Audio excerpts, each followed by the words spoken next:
born in Detroit, raised in Detroit and many other places. My family moved around quite a bit.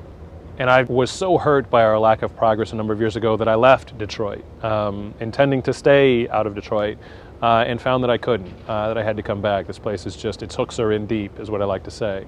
And so when given this opportunity to make a difference in the lives of kids, I really couldn't turn it down. And this is the work that I've been doing really most of my adult life. I've wanted to make a difference in the lives of kids in the city that I love.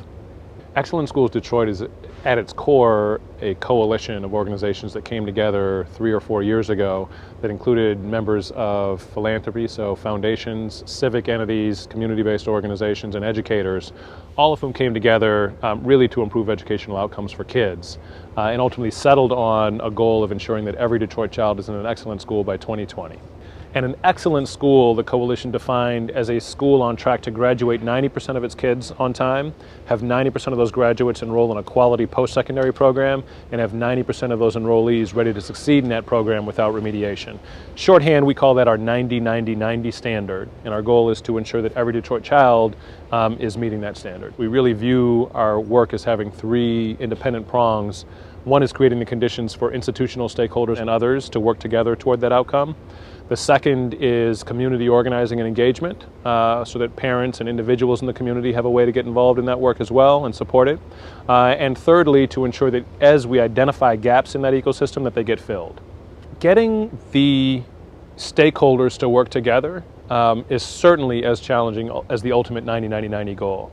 And there are folks who will tell you that getting everybody working together will have its own benefits even if we don't get to 90-90-90, so it's clearly worth it. I'd also submit that it will be impossible for us to get to 90-90-90 if we don't get everybody working together. So the two go hand in hand. Every one of the stakeholders here really does share this long-term same goal around where we want to see our kids. Every one of us has the same spot on the horizon in view. We're all looking at exactly the same spot. The challenge for us is organizing ourselves so that we're working in concert to get to that spot. Folks ask me all the time how it was that I could give up a career in the law to do this work. I don't feel like I gave up anything. I feel like I got something. There are plenty of unhappy attorneys out there, and they're making a good living, sure, but many of them are unhappy. I've been extraordinarily happy doing that work. I feel like I'm helping to create the change that I want to see in our city.